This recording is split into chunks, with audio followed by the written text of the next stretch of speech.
Micha, est-ce que vous nous entendez?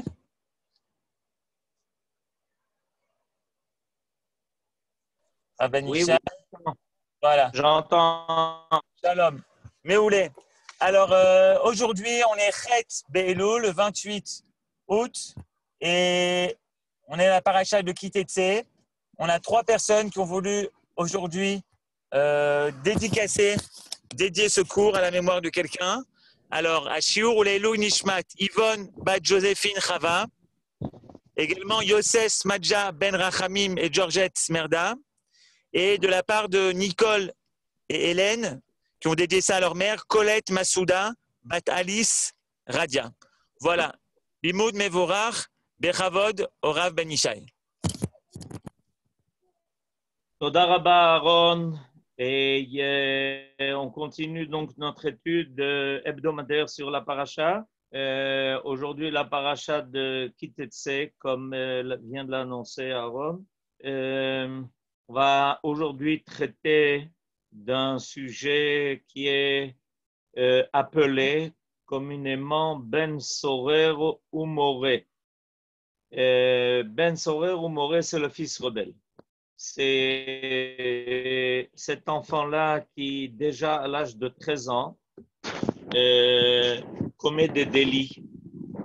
Celui qui vole de l'argent à ses parents, qui déjà passe son temps à acheter avec cet argent de la viande et du vin pour manger excessivement, boire du vin déjà à l'âge de 13 ans sans aucune retenue ni limite. Et les parents essayent évidemment d'arrêter le processus, mais ils n'y arrivent pas en fait. Ils l'amènent finalement chez les sages et après avoir été avertis, malheureusement, on en arrive à quelque chose de dramatique, une situation où cet enfant de 13 ans va être jugé et même finalement condamné à mort selon le principe de Yamut Zakai ve al Yamut Chayav ki unidon al Shem Sofo. J'explique. Nos sages expliquent que l'intention de la Torah est que il est préférable d'arrêter cette situation qui se dégrade de jour en jour et plutôt que de le laisser arriver à des extrêmes qui évidemment vont se traduire plus tard par des choses extrêmement négatives, il pourra peut-être même arriver jusqu'au crime, alors il est préférable d'arrêter le processus à ce stade-là. On a du mal à imaginer des parents qui traînent leur enfant, même rebelle, même qui récidive, même qui est délinquant. On a du mal à imaginer comment des parents amènent leur enfant devant un tribunal pour qu'il soit jugé et peut-être même et finalement condamné à mort. On a du mal à imaginer cela. On a tellement du mal à imaginer cela qu'il y a une opinion dans le Talmud, dans le traité de Sanhedrin, qui dit que, en fait, cette situation n'est que hypothétique. Elle ne peut pas, en fait, réellement arriver. Les conditions qui sont réclamées par la Torah pour arriver à un tel extrême sont tellement difficiles que dans les faits, on n'y arrivera pas. On ne pourra pas, arriver à une telle situation. Et alors se pose une question. C'est la question dont on veut traiter aujourd'hui. Si la Torah nous parle d'un cas hypothétique qui, dans les faits, ne pourra pas se traduire, qu'il ne pourra pas en arriver jusqu'au tribunal, jusqu'au fait que cet enfant de 13 ans soit condamné à mort. On est en droit de se poser la question, alors pourquoi en parler? Pourquoi émettre une telle hypothèse? Pourquoi parler d'un cas qui finalement ne pourra pas apparaître, survenir, se réaliser? À quoi ça sert? Ben, cette question, elle est posée par le Talmud lui-même. Velama nichtav. Voilà la question que le Talmud va poser. Lama nichtav. Pourquoi est-ce que la Torah y consacre pas peu de versets? Il y a des événements, il y a des mitzvot qui sont consignés en quelques mots, en une phrase ou deux, en peu de versets. Et voilà que finalement, quand on arrive à cette paracha qui s'appelle la paracha de Ben Sorer ou Moreh, on est surpris de voir la Torah y consacrer de nombreux versets et on entend ensuite de la part de nos sages qu'un tel cas ne peut pas se traduire dans la réalité. Et alors, le Talmud lui-même pose la question Velama nichtav. C'est une question qui est légitime. Comment peut-on penser, imaginer que la Torah parle d'une mitzvah? C'est une halakha. C'est consigné dans les traités qui donnent la liste des mitzvot. Comment envisager que la Torah y consacre plusieurs versets pour finalement nous donner comme réponse Dorosh vekabel sachar. Je traduis, en fait, cette paracha a été consignée dans la Torah, dans la paracha de cette semaine, pour que on l'étudie, on en parle, on en discute, on envisage toutes les facettes de cette situation. Il y a un chapitre entier dans le traité de Sanhedrin qui va lui être consacré, rentrer dans tous les détails de la mitzvah, et voilà que finalement le Talmud en arrive à la conclusion que ça ne peut pas se faire, ça ne peut pas se réaliser, mais tu seras quand même récompensé Dorosh vekabel sachar. Tu seras récompensé de l'étude de cette hypothèse. Alors, il y a ici quelque chose de très surprenant qui nous interpelle très fortement. Comment la Torah parle de recevoir un salaire, d'être récompensé pour l'étude d'une hypothèse qui ne trouvera pas son application dans la réalité. C'est quelque chose d'extrêmement intéressant. Il y a à cela un point d'interrogation que nous devons poser. Je tiens à préciser que ce n'est pas le seul cas. Ils ne sont pas nombreux dans la Torah, mais ils existent. Et on veut essayer de comprendre pourquoi. Alors, le Rav Kook, dont on a célébré cette semaine 85 années depuis sa disparition, le Gimel Be'elul en 1935, auquel a été consacrée une très belle soirée organisée par notre ami précisément Yohanna Aaron, dimanche soir, on doit le remercier d'ailleurs de cela. Le Rav Kook va donner une explication très importante et surprenante. Et il explique la chose suivante. Il y a deux catégories de remèdes aux maux dont nous souffrons dans ce monde.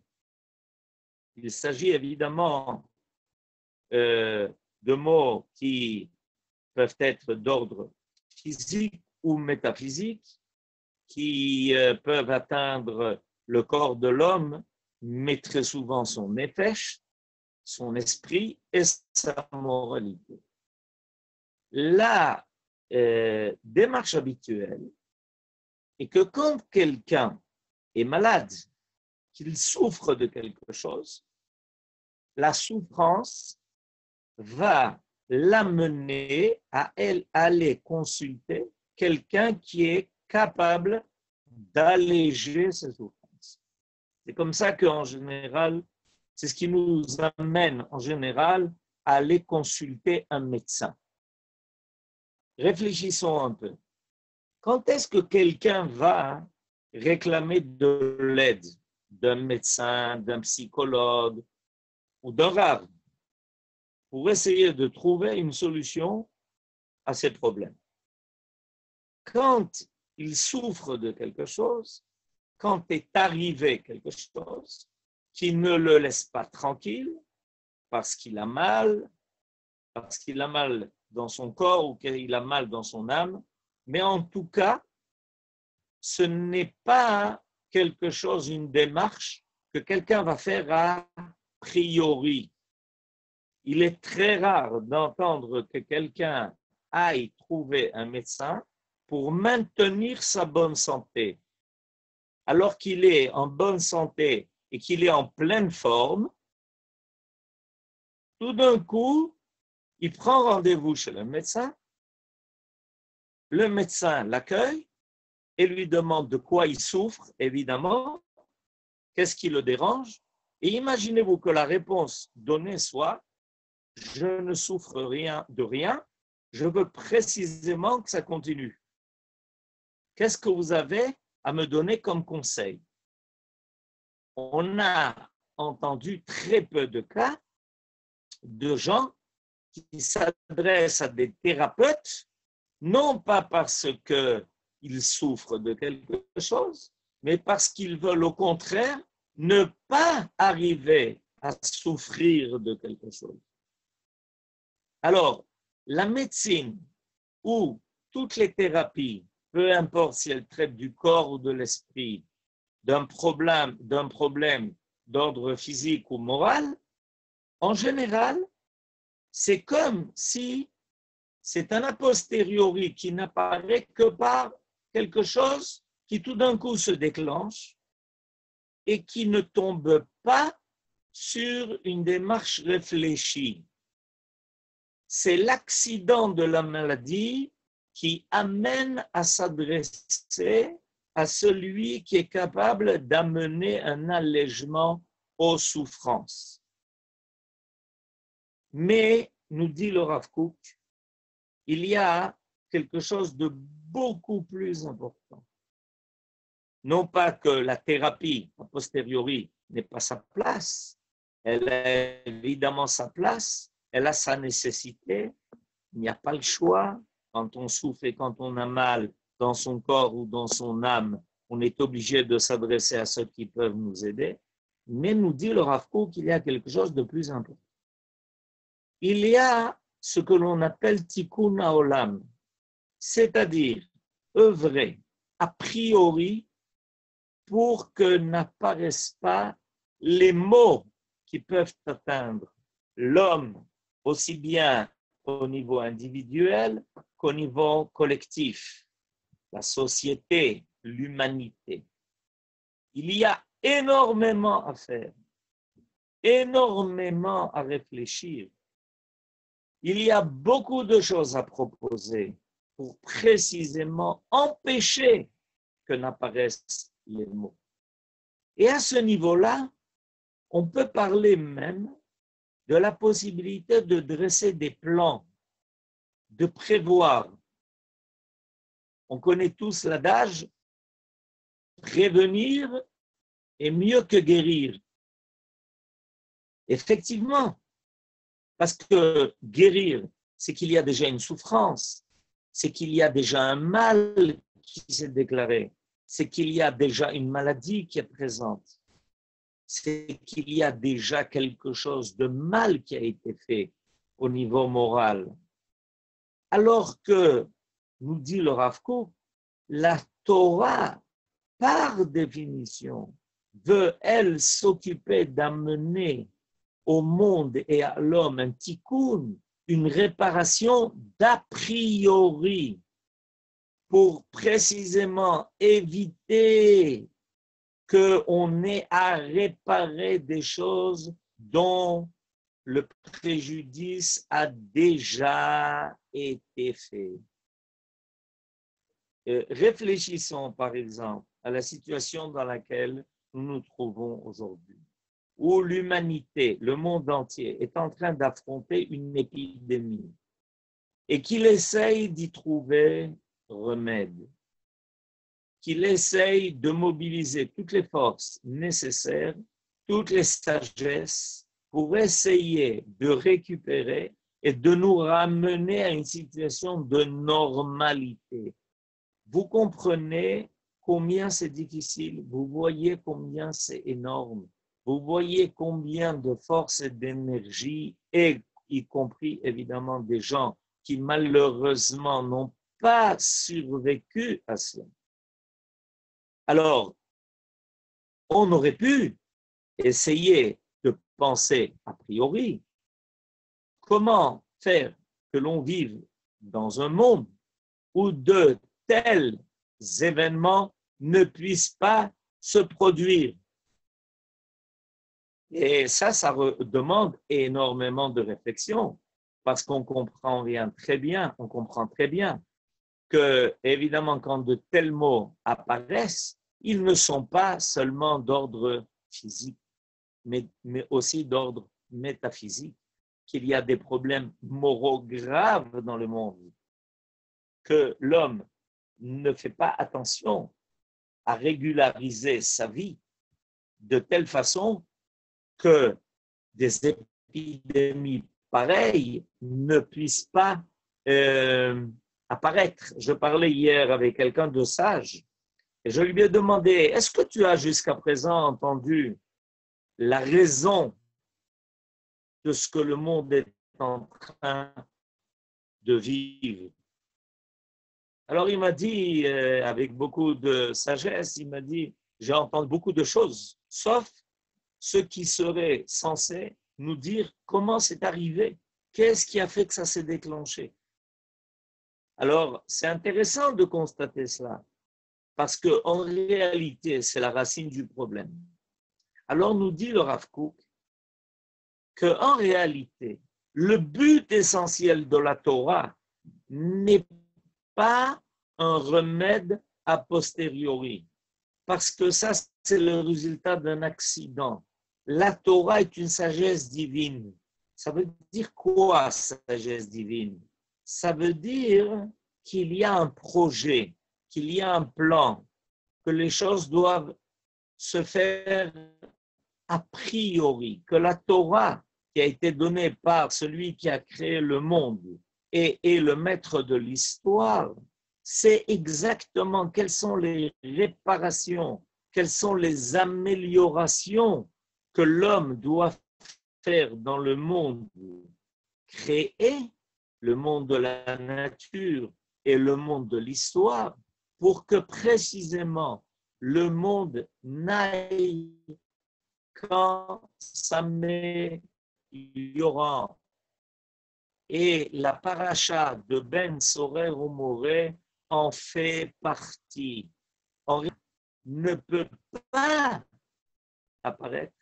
Cette paracha a été écrite, nous dit le Rav Kook, pour nous faire prendre conscience de la possibilité que ça arrive, de la possibilité que de très jeunes adolescents, de l'âge de 13 ans, en arrivent à se laisser entraîner par leurs instincts, entraînés par un monde qui n'est que matière, qu'ils mettent à profit ce que les générations précédentes ont déjà mis en place et qu'ils ne veulent être dans ce monde que pour jouir et profiter de ce que les autres ont construit.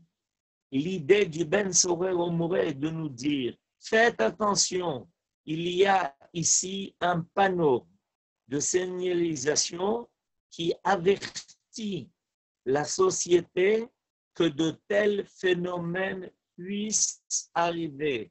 Je vois qu'aujourd'hui, quand des événements graves, malheureusement, surgissent, des scandales qui concernent et aussi ce qui se passe dans la jeunesse, on a le sentiment que les adultes sont toujours surpris que de tels événements peuvent arriver, peuvent survenir.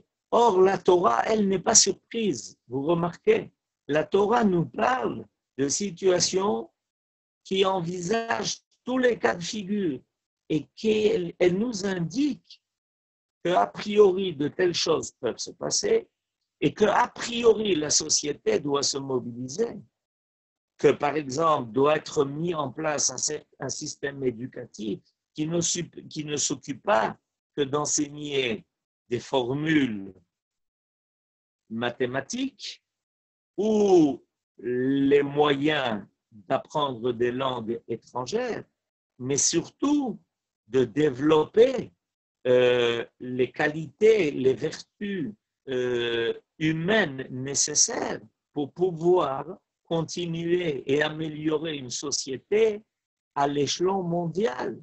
Et que si nos enfants, les adolescents, ne sont pas munis et armés de tous ces enseignements, il y a des choses qui peuvent complètement déraper et dériver et arriver à des choses extrêmement graves, où on peut même envisager que pour surmonter les crises graves qui peuvent apparaître dans le cadre de la société au niveau des mœurs, on devra mettre en place des tribunaux qui prendront des mesures qui seront extrêmes. Or, la Torah veut éviter cela. La Torah, non pas un médicament. La Torah est avant tout une mesure de prudence, une mesure de garde. La Torah est une shmira. Dans le traité de Shavuot, dans le Talmud, dans le traité de Shavuot, et c'est consigné dans le Rambam, par Maïmonide, dans ses lois. On apprend qu'il est interdit de se guérir par la Torah. Si quelqu'un est malade, on ne peut pas essayer de le guérir en disant des versets. La Torah n'est pas destinée à cela. C'est comme si la Torah ne devenait qu'un instrument de guérison. Par contre, on a le droit de dire des versets pour la shmira, pour garder, pour accumuler des mérites. C'est ce que l'on fait malheureusement quand on entend que quelqu'un est malade.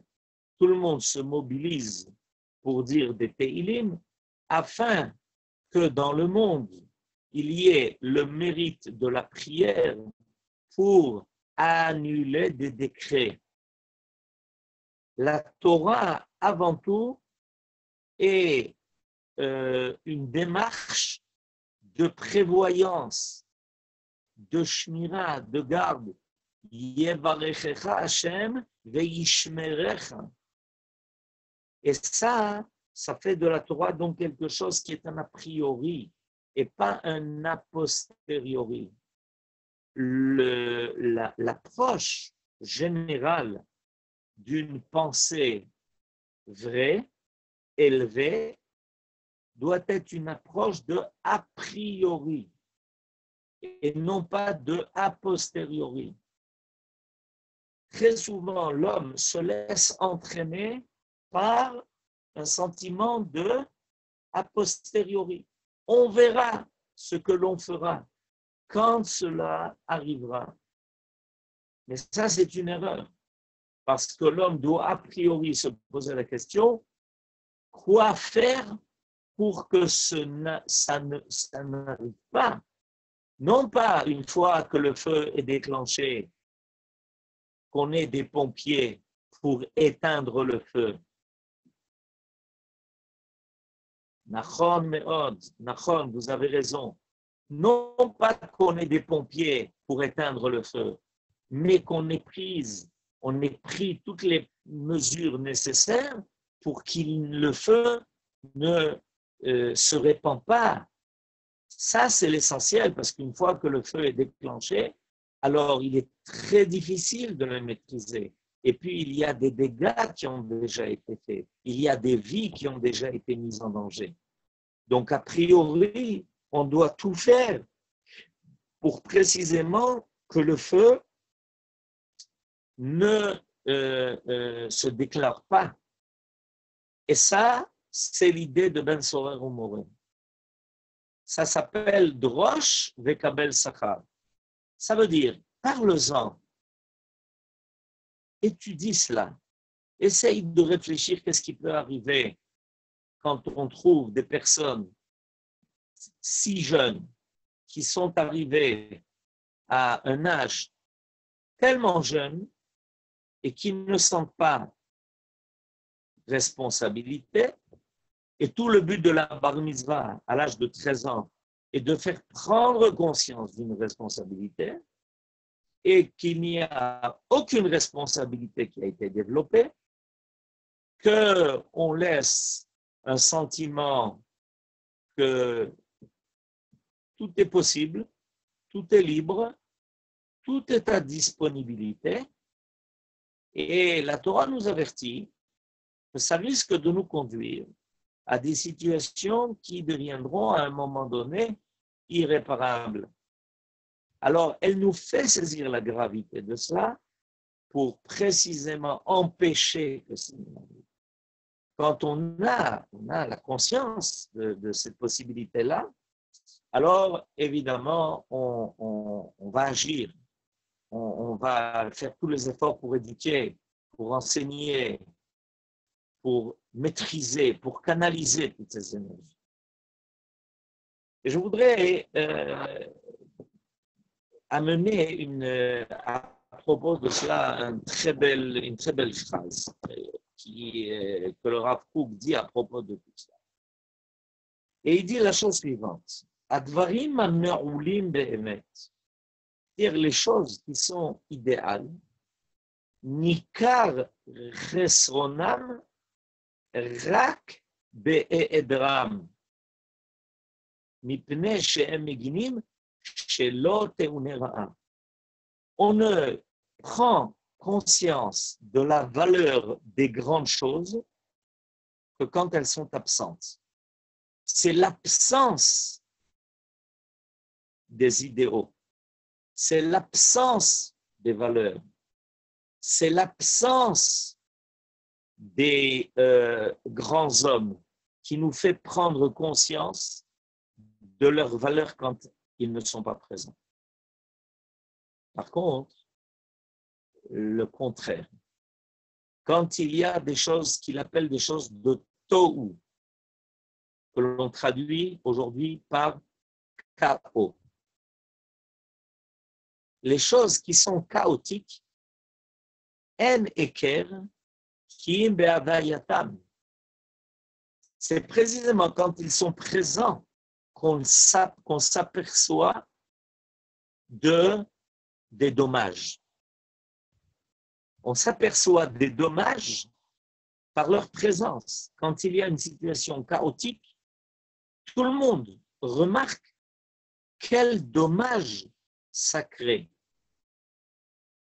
Et la Torah, elle, précisément, veut nous donner les moyens d'éviter que le chaos n'apparaisse. Parce que malheureusement, on sentira les conséquences de l'état chaotique par sa présence. Alors que l'essentiel de ce qui est idéal, de ce qui est valeur, de ce qui est important, c'est quand leur présence se fait tellement sentir que tout va bien. Et on doit s'habituer à cette idée que l'essentiel, c'est être suffisamment averti, suffisamment être bon, suffisamment être présent pour que les mots n'apparaissent pas. Alors, vous comprenez maintenant pourquoi on met tellement l'accent sur l'étude de la Torah. Pourquoi dans le judaïsme, l'étude de la Torah est quelque chose de tellement central.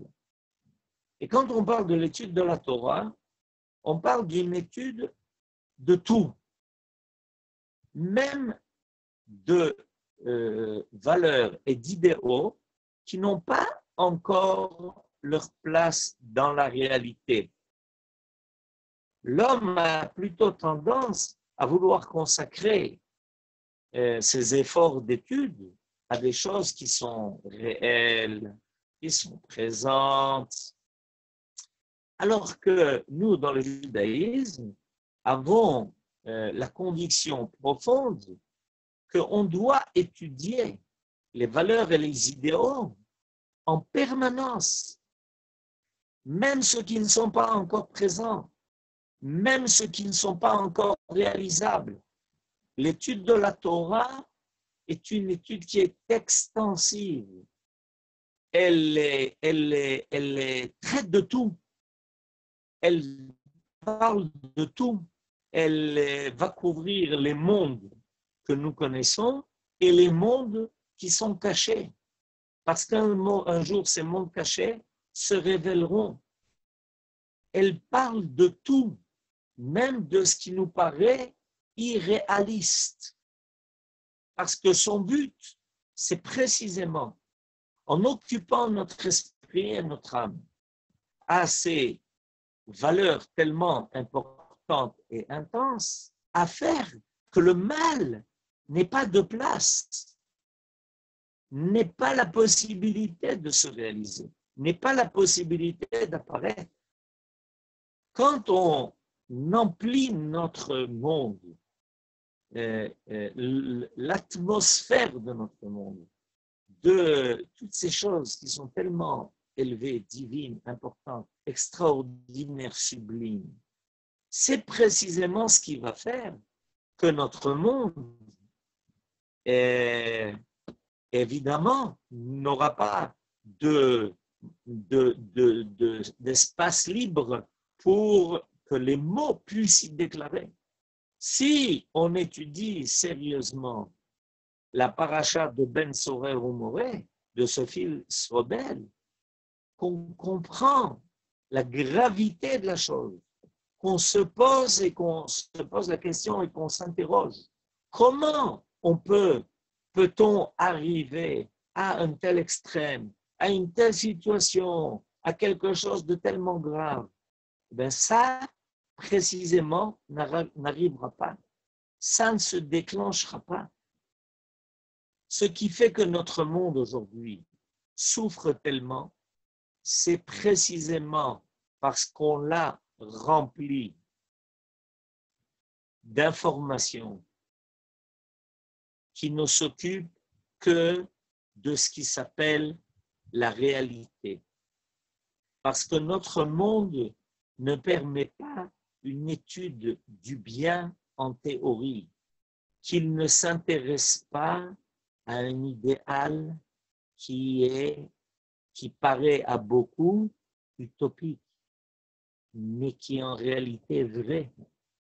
Il se cache et il attend la possibilité d'apparaître. Et quand l'esprit de l'homme, la société des hommes, n'est pas affairée à une étude, un approfondissement des valeurs, du projet divin de la création, du projet divin de l'histoire des hommes, qu'il n'est pas occupé à comprendre quelle était l'intention de nos ancêtres, de ceux qui ont mis les bases de notre existence, de ceux qui ont constitué notre peuple, de ceux qui l'ont mené à travers toutes les vagues de l'histoire. Quand on n'est pas occupé à cela et que notre esprit ne se consacre qu'aux petits événements quotidiens, alors malheureusement, le mal peut se manifester, peut apparaître, peut donner le sentiment qu'il est plus décisif que toute autre chose. Et c'est le secret de ce que nous venons d'apprendre. De roche, vekabel sachar. Si tu études, si tu te consacres à l'étude de quelque chose qui paraît très loin, tu finiras par te rendre compte que tu seras récompensé. Par quoi? Tu seras récompensé par le fait que le mal n'apparaisse pas. À ce moment-là, à la fin de ce processus, tu diras, tu vois, parce qu'on s'est tellement consacré à l'idéal, à la vérité, au bien, à la totalité du projet divin, qu'on est dans ce monde, on y est arrivé. On a fini par y arriver. On a fini par le retrouver. On a fini par s'y retrouver. Et ça doit nous encourager, précisément dans ce mois de Elul, en vue des fêtes qui nous attendent, les fêtes de Rosh Hashanah et Yom Kippourim, où nous devons faire tous les efforts pour que la Midat Adin devienne Midat Arachamim.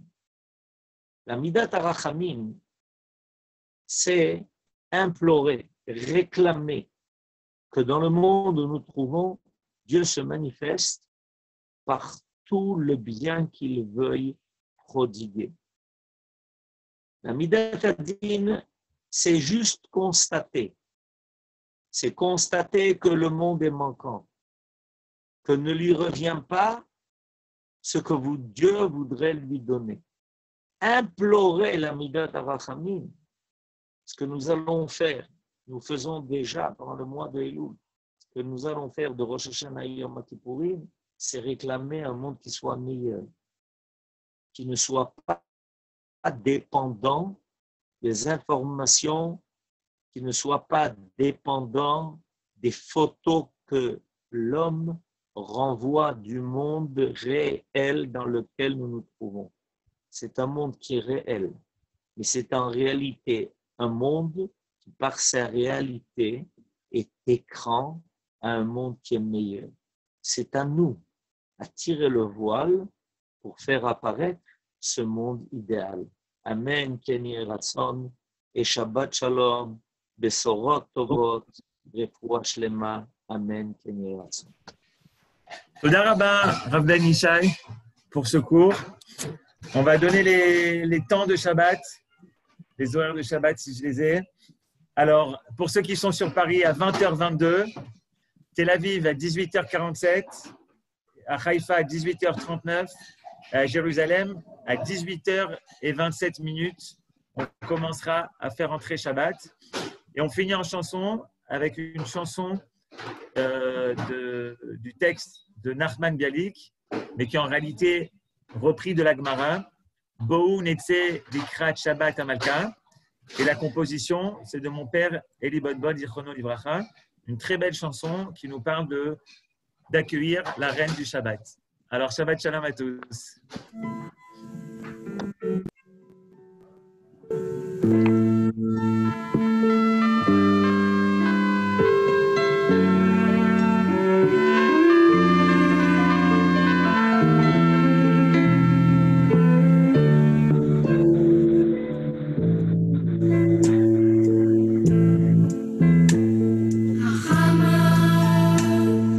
Rosh Hashanah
Shabbat shalom à tous.